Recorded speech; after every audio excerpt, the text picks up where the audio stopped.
IPP ஆப்போட MPIN நீங்க வந்து மறந்துட்டீங்க அப்படின்னா எப்படி அதை வந்து ரீசெட் பண்ணி நியூ பின் செட் பண்ணி நம்ம வந்து ஐபிபி ஆப் வந்து ஓப்பன் பண்றது அப்படிங்கறதான் டீட்டெயிலாக அந்த வீடியோல பார்க்க போறோம். பார்க்கறதுக்கு முன்பாக சேனலை சப்ஸ்கிரைப் பண்ணிடுங்க, பெல்லைக்கான கிளிக் பண்ணி எவ்வளோ பண்றதை செட் பண்ணிடுங்க. வீடியோக்குள்ள போகலாம். ஐபிபி ஆப் ஓப்பன் பண்ணிட்டீங்க. ஐபிபி ஆப்போட எம்பினை நீங்கள் வந்து மறந்துட்டீங்க அப்படின்னா கீழே பார்த்தீங்கன்னா வந்து ஃபர்காட் எம்பின் அப்படின்னு கொடுத்துருப்பாங்க. ஸோ அதை கிளிக் பண்ணிடுங்க. அதை கிளிக் பண்ணதுமே பார்த்தீங்கன்னா ரிஜிஸ்டர் அகெயின்ற ஆப்ஷன் வந்துருக்கும். இதில் வந்து ஓகே கொடுத்துருங்க. ஒன்ஸ் அது ஓகே கொடுத்ததுக்கப்புறம் பார்த்தீங்கன்னா உங்களோட அக்கௌண்ட் நம்பர், கஸ்டம் ஐடி, அதுக்கப்புறம் வந்து date of birth, mobile number, இந்த டீட்டெயில்ஸ் எல்லாமே கேட்டிருப்பாங்க. அதெல்லாமே நீங்கள் திருப்பி வந்து என்ட்ரு பண்ணுற மாதிரி இருக்கும். ஸோ எல்லாமே நீங்கள் வந்து என்ட்ரு பண்ணிடுங்க. என்ட்ரு பண்ணிட்டு ரிஜிஸ்டர் கொடுத்துருங்க. ரிஜிஸ்டர் கொடுத்ததுமே பார்த்தீங்கன்னா நியூ பின் வந்து செட் பண்ண சொல்லுவாங்க. நியூ பின் வந்து செட் பண்ணிடுங்க. திருப்பியும் அதே பின்னை வந்து ரீஎன்ட்ரு பண்ணிடுங்க. பண்ணிட்டு செட்டு எம்பிஎன் அப்படின்றத வந்து கிளிக் பண்ணிடுங்க. ஒன்ஸ் அதை நீங்கள் கிளிக் பண்ணதுமே பார்த்தீங்கன்னா நீங்கள் ஃபஸ்ட்டு லாகின் பண்ணப்போ பார்த்தீங்கன்னா செக்யூரிட்டி கொஷின்ஸ்லாம் வந்து ஆட் பண்ணி தான் வந்து லாகின் பண்ணியிருப்பீங்க. அந்த செக்யூரிட்டி கொஷினோட ஆன்சர் வந்து கேட்டிருப்பாங்க.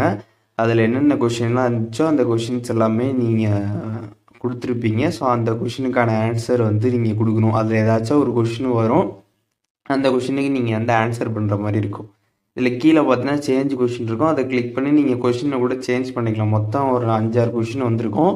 அதுக்கு எல்லாமே பார்த்தீங்கன்னா நீங்கள் ஆன்சர் பண்ணி தான் லாகின் பண்ணியிருந்திருப்பீங்க. ஸோ அதுலேருந்து ஏதாச்சும் ஒரு கொஷினுக்கு நீங்கள் ஆன்சர் பண்ணுற மாதிரி இருக்கும். அது உங்களுக்கு தெரிஞ்சிச்சுன்னா நீங்கள் அதை வந்து ஆன்சர் என்ட்ரு பண்ணிட்டு சப்மிட் நீங்கள் கொடுத்துர்லாம்.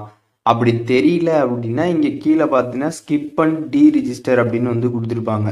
திருப்பி ரிஜிஸ்டர் பண்ணுறதுக்கான ஆப்ஷன் வந்துடும். ஃபஸ்ட்லேருந்தும் நீங்கள் பண்ணுற மாதிரி இருக்கும். உங்களோட நம்பர், அதுக்கப்புறம் date of birth, customer ID, account number எல்லாத்தையுமே போட்டு திருப்பி நீங்கள் வந்து லாகின் பண்ணுற மாதிரி வந்திருக்கும். ஸோ உங்களுக்கு தெரிஞ்சிச்சுன்னா அதை வந்து போடுங்க. அப்படி தெரியல அப்படின்னா ஸ்கிப் பண்ண ரீரிஜிஸ்டர் வந்து கிளிக் பண்ணிடுங்க. அப்படி நீங்கள் கிளிக் பண்ணிட்டு திருப்பி லாகின் பண்ணுறீங்க அப்படின்னா உங்களுக்கு திருப்பியும் பார்த்தீங்கன்னா அந்த செக்யூரிட்டி கொஷின்ஸ்க்கெலாம் வந்து ஆன்சர் கேட்டிருப்பாங்க. இப்போ நீங்கள் செக்யூரிட்டி கொஷின்ஸ்க்கு எல்லாமே திருப்பி வந்து ஆன்சர் வந்து பண்ணணும். இது வந்து நம்ம செட் பண்ணுறது தான். இது வந்து முன்னாடி இருந்தது தான் நீங்கள் போடணும் அப்படின்னு இல்லை. நீங்கள் திருப்பியும் அதுக்கெலாம் வந்து ஆன்சர் என்ன வைக்கணும் அப்படின்னு நினைக்கிறீங்களோ அதெல்லாம் செட் பண்ணிட்டு சப்மிட் கொடுத்துருங்க. ஒன்ஸ் நீங்கள் கொடுத்ததுக்கப்புறம் பார்த்தீங்கன்னா ஓடிபி வந்து வரும். அந்த ஓடிபி பார்த்து நீங்கள் என்ட்ரு பண்ணிடுங்க. ஸோ என்ட்ரு பண்ணதுமே பார்த்தீங்கன்னா எம்பிஐனை வந்து என்ட்ரு பண்ண சொல்லுவாங்க.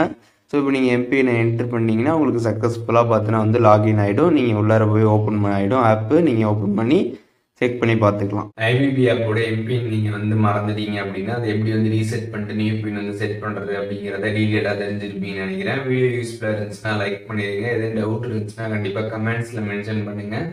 எல்லாருக்குமே ரிப்ளை பண்றேன்.